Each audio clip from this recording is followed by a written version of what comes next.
একটা সুন্দর ভালো সংগঠনের নাম এবং বিষয়বস্তু আকর্ষণীয়।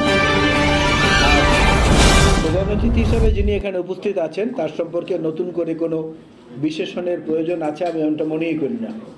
শামসুজ্জামান দুদু বিএনপিতে একজনই, জাতীয়তাবাদী রাজনীতিতে একজনই, অন্য আর কেউ নাই। আর আমার পাশে আমার সহযোদ্ধারা আছেন দীর্ঘদিনের বিএনপির পরীক্ষিত নেতা জনাব অ্যাডভোকেট আব্দুল সালাম আজাদ, এরশাদ বিরোধী আন্দোলনের একজন অত্যন্ত অগ্রণী সৈনিক, সাংস্কৃতিক অঙ্গনের ব্যক্তিত্ব জনাব রেজাউদ্দৌলা চৌধুরী, জাতীয় নির্বাহী কমিটির সম্মানিত নেতা যিনি চরম দুর্যোগের সময়ও এই প্রেস ক্লাব এবং প্রেস ক্লাব সংলগ্ন জায়গাগুলোতে জাতীয়তাবাদী রাজনীতির প্রচার এবং প্রসারে কাজ করেছেন জনাব আবু নাসের মোহাম্মদ রহমতুল্লাহ, শাহজাহান সম্রাট, আবুল কালাম ফয়েজি, ইব্রাহিম এবং অন্যান্য যারা আছেন সবাইকে ধন্যবাদ এবং আজকের এই অনুষ্ঠানের আয়োজনের জন্য উদ্যোক্তাদেরকেও ধন্যবাদ। সঞ্চালক আছেন সৈয়দ মোজাম্মেল হোসেন শাহিন। বন্ধুরা, আমি পথে আসতে আসতে একটা খবর দেখছিলাম গাড়িতে যে তুরস্কের এরদোগানের দলটির নাম হচ্ছে একে পার্টি, আপনারা জানেন। পাকিস্তানের ইমরান খান সাহেবের দলটির নাম হচ্ছে তেহরিকে ইনসাফ, আর দিল্লিতে কেজরিওয়ালের দলটির নাম হচ্ছে আম আদমি পার্টি। তিনটাই কিন্তু বাংলাদেশের সীমানার বাইরে, বাংলাদেশের ভেতরে না। কিন্তু দেখলাম বৈষম্য বিরোধী আন্দোলনের নেতারা তারা এই তিনটি দলের আদলে তাদের দল এবং ভবিষ্যৎ কর্মসূচি নির্ধারণের জন্য পরিকল্পনা করছে এবং সেটা তারা বলেছেন মিডিয়ার কাছে। তো এইটা একটা অদ্ভুত লাগলো আমার কাছে। যেই প্রজন্ম এই মাটিতে জন্ম নিয়েছে, আমাদের আলো বাতাসে বেড়ে উঠেছে, আমাদের মায়ের স্তন্যপান করেছে, বাবার আদর পেয়েছে, ঝড় বৃষ্টি বাদল সব কিছুকে উপেক্ষা করে শীত গরম সব কিছুর মধ্যে দিয়ে এই মাটিতে লালিত পালিত হয়েছে, তাদের কাছে বিদেশি নেতাদের মতবাদটা এত জনপ্রিয় হলো কেন? আবার এটা নিয়ে আসলে খুব দেখার পরই আমার মধ্যে একটা প্রশ্ন জেগেছে যে এটার মূল কারণটা কি। শেখ হাসিনার পলাতকের পেছনে আন্দোলনের চেয়েও বড় যে উপসর্গটি ছিল সেটা হলো সমাজের যে কোনো স্তরের, প্রত্যেকটি স্তরের এমন কোনো মানুষ ছিল না যে তাদের উপরে অতিষ্ঠ হয় নাই, অসন্তুষ্ট হয় নাই। একদম দিনমজুর থেকে শুরু করে সর্বোচ্চ পর্যায়ের কর্মকর্তা পর্যন্ত কিছু সুবিধাবতী হালুয়া রুটির অংশীদার যারা তারা বাদে, তাদের সম্মিলিত আন্দোলনের ফসল হচ্ছে এইটা। সেখানে এইটাকে আমরা বিএনপি এটাকে টেনে নিয়েছি প্রায় 1.5 যুগের মতো সময়, এককভাবে আমরা টেনে নিয়েছি। তো এইখানটায় এসে খোঁচাখুচি করা বা অন্য কিছু করা এটা শোভনীয় না।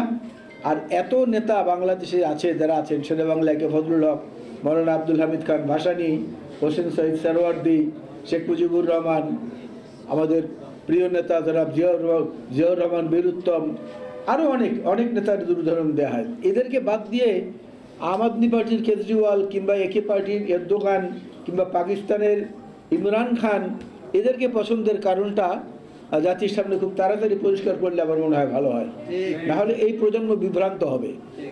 আর যে কাজগুলো হচ্ছে অনেকে সাহস করে বলছেন না, আমি অতি সম্প্রতি একটি টক শোতে বলেছি এবং একটি আলোচনা সভায়ও বলেছি।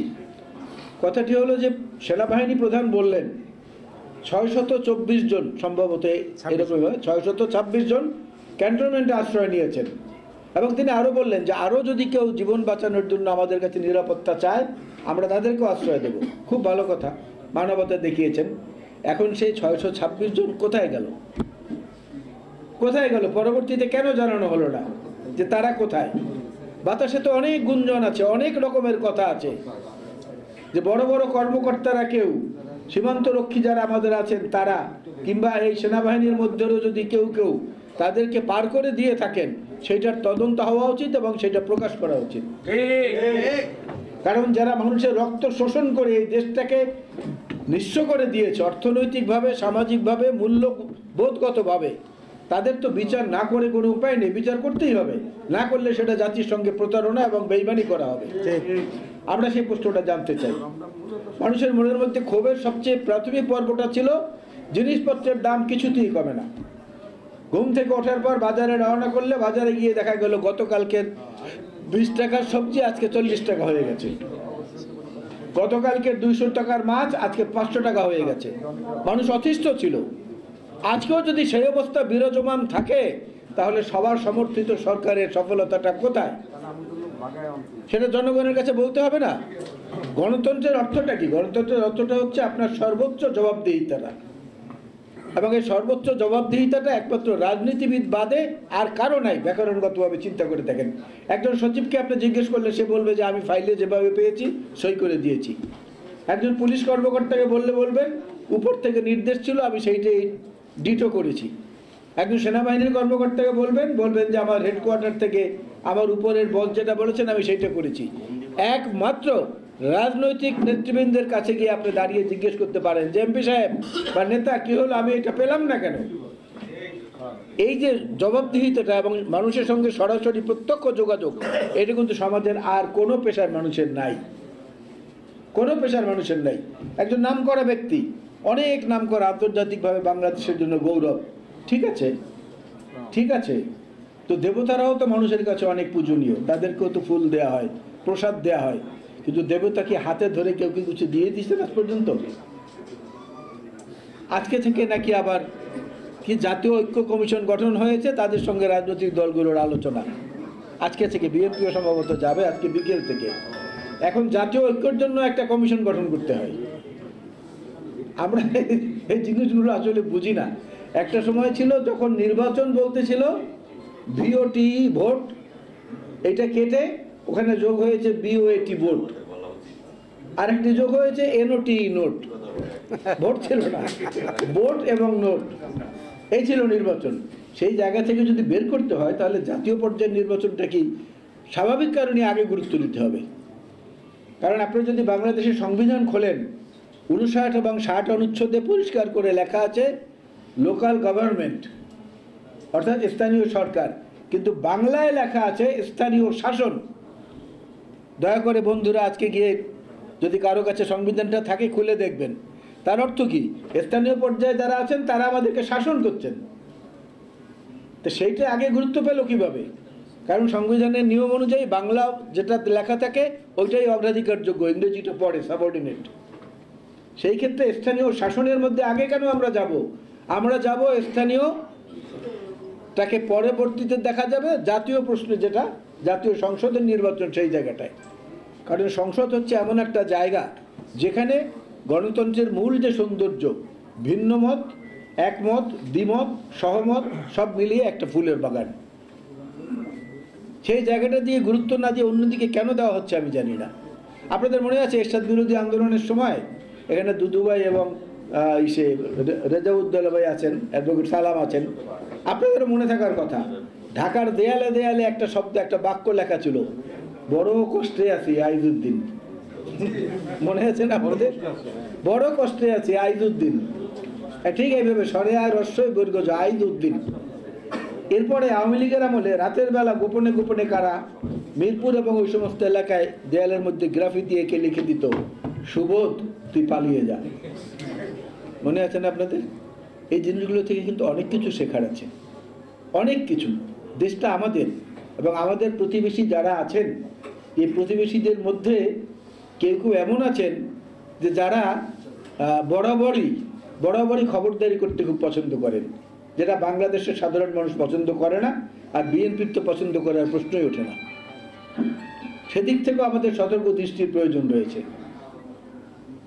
স্বামী স্ত্রী দুইজনে বসে আছেন, তো নীরব, কোনো কথাবার্তা নাই। যে স্ত্রী চিন্তা করলেন যে স্বামীকে একটু জিজ্ঞেস করি, বলে যে আচ্ছা তুমি সারাদিন এই বই নিয়ে বসে থাকো, কি মজা এটার মধ্যে?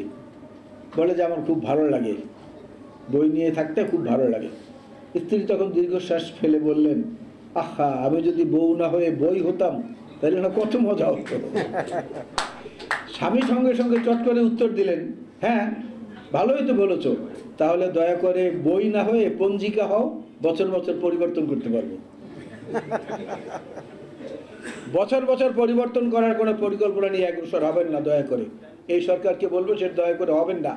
অবৈধ অস্ত্রের কথা এখানে একজন বক্তা বলেছেন, রেজাউদ্দৌলা চৌধুরী সম্ভবত বলেছেন, এই অস্ত্রগুলো উদ্ধার করা দরকার।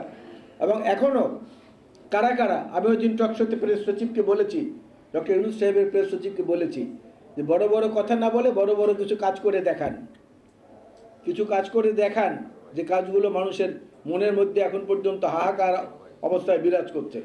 এই অস্ত্রগুলো উদ্ধার করেন, দ্রব্যমূল্যের সিন্ডিকেটটাকে থামান। সিটি গ্রুপ, বসুন্ধরা গ্রুপ, মেঘনা গ্রুপ, কাজী ফার্মস, এদের যারা আছে এদেরকে নিয়ে সরকার বসে না কেন?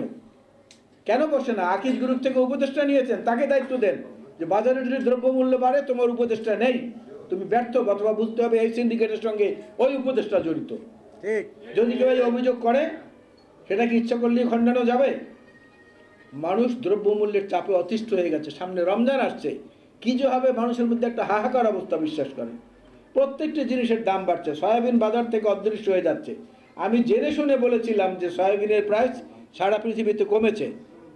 ডক্টর ইউনূস সাহেবের প্রেস সচিব আমার সঙ্গে বললেন যে না, প্রাইস বেড়েছে। এখন যেহেতু তখন আমার হাতে দলিল ছিল না, আমি দেখাতে পারিনি, কিন্তু খোঁজ নিয়ে দেখেন সয়াবিনের দাম আন্তর্জাতিক বাজারে কমেছে, অথচ এখানে সয়াবিন গায়েব হয়ে গেছে। মানে রোজার 1-2 দিন আগে থেকে আবার দেখা যাবে যে এটা বাজারে এসেছে এবং এটার মূল্য অনেক বেড়েছে। তাহলে বাণিজ্য উপদেষ্টা হিসাবে যাকে আমরা নিলাম, যিনি একটা বড় কর্পোরেট হাউসের মালিক, লাভ হলো কি? কি লাভ হলো? এনজিও করা আর জাতীয় সরকার পরিচালনা করা এক জিনিস না। এনজিও অনেকেই পরিচালনা করতে পারে, দেশ পরিচালনা করার জন্য যাদের অভিজ্ঞতা আছে তাদের সঙ্গে যোগাযোগ, তাদের কাছ থেকে পরামর্শ নেওয়া এবং তাদের সদিচ্ছাটাকে বাস্তবায়ন করা, এই জিনিসগুলোর দিকে আমাদের তাকাতে হবে এবং সেটা এই সরকার যত তাড়াতাড়ি গ্রহণ করবেন তত সবার জন্য ভালো হবে। আর এই গণতান্ত্রিক জাগ্রত বাংলাদেশকে আমি বলবো, আপনারা এই ধরনের আলোচনা অনুষ্ঠানের আরো বেশি বেশি আয়োজন করেন, ভিন্ন মতের মানুষদেরকেও নিয়ে আসেন, শোনেন তারা কি বলে, সেটাও শুনেন, শুনে আপনারা একটা উপসংহারের দিকে যান। যেই 31 দফা বিএনপির পক্ষ থেকে দেওয়া হয়েছে, আমাদের ভারপ্রাপ্ত চেয়ারম্যান এবং আমাদের দলের চেয়ারপারসন বেগম খালেদা জিয়া এটাকে দিয়েছেন 2016 সনে, আজকে 9 বছর। তিনি 2030 ভিশন দিয়েছিলেন, সেইটার পরিমার্জিত রূপ হচ্ছে 27 দফা বিএনপির পক্ষ থেকে। সেই 27 দফাকে ক্রমাগতভাবে বিভিন্ন রাজনৈতিক দলগুলোর সঙ্গে যারা আন্দোলনে ছিল, হাসিনা বিরোধী আন্দোলনে, তাদের সঙ্গে পরামর্শ করে আমরা 31 দফায় নিয়ে এসেছি। এবং মজার ব্যাপার হলো ওই 31 দফার নিচে একটা কনক্লুসিভ সেন্টেন্স আছে, যেখানে বলা আছে যে আরও যদি এর চেয়েও বা ভালো যদি আরও কোনো পরামর্শ থাকে আপনারা দেন, আমরা গ্রহণ করব। তো বিএনপির কাছে আর কি চান? আর কি চান? উদারতার সমস্ত দরজাগুলো আমরা খুলে দিয়েছি, হাজারো দরজা আমরা খুলে দিয়েছি।